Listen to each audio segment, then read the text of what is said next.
اور یوسف کے بھائی کنعان سے مصر میں غلہ خریدنے کے لیے آئے تو یوسف کے پاس گئے تو یوسف نے ان کو پہچان لیا اور وہ ان کو نہ پہچان سکے۔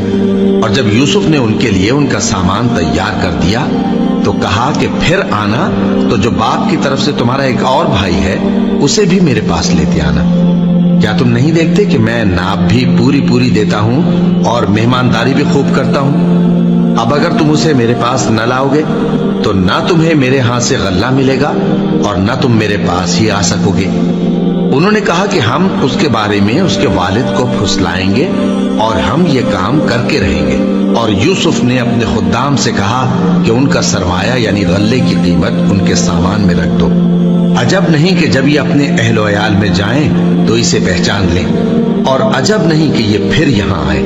بس جب وہ اپنے والد کے پاس واپس گئے تو کہنے لگے کہ ابا، ہمارے لیے غلے کی بندش کر دی گئی ہے، تو ہمارے ساتھ ہمارے بھائی کو بھیج دیجئے تاکہ ہم پھر غلہ لائیں اور ہم اس کے نگہبان ہیں۔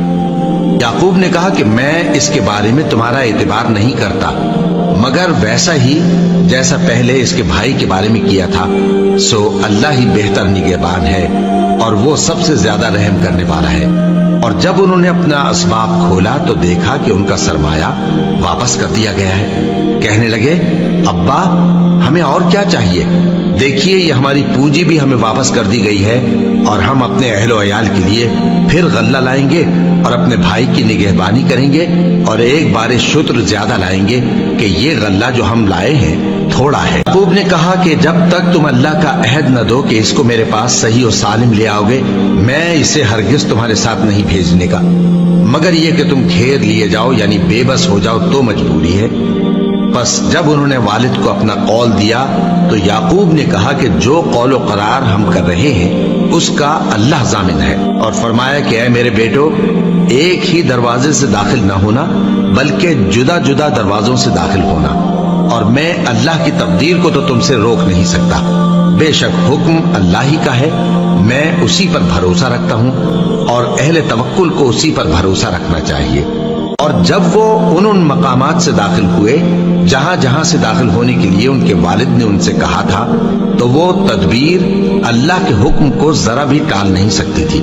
ہاں، وہ یعقوب کے دل کی خواہش تھی جو انہوں نے پوری کی تھی، اور بے شک وہ صاحب علم تھے کیونکہ ہم نے ان کو علم سکھایا۔ جب وہ لوگ یوسف کے پاس پہنچے تو یوسف نے اپنے حقیقی بھائی کو اپنے پاس جگہ دی اور کہا کہ میں تمہارا بھائی ہوں، تو جو سلوک یہ ہمارے ساتھ کرتے رہے ہیں اس پر افسوس نہ کرنا۔ پھر جب ان کا اسباب تیار کر دیا تو اپنے بھائی کے تھیلے میں آپ خورا رکھ دیا۔ پھر جب وہ آبادی سے باہر نکل گئے تو ایک پکارنے والے نے آواز دی کہ قافلے والو، تم تو چور ہو۔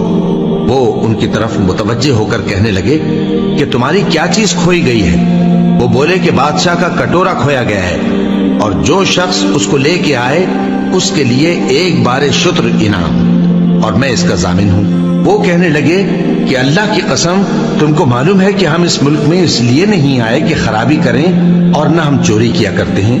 وہ بولے کہ اگر تم جھوٹے نکلے یعنی چوری ثابت ہوئی تو اس کی سزا کیا؟ انہوں نے کہا کہ اس کی سزا یہ کہ جس کے تھیلے میں وہ دستیاب ہو وہی اس کا بدل قرار دیا۔ پھر یوسف نے اپنے بھائی کے تھیلے سے پہلے ان کے تھیلوں کو دیکھنا شروع کیا، پھر اپنے بھائی کے تھیلے میں سے اس کو نکال لیا۔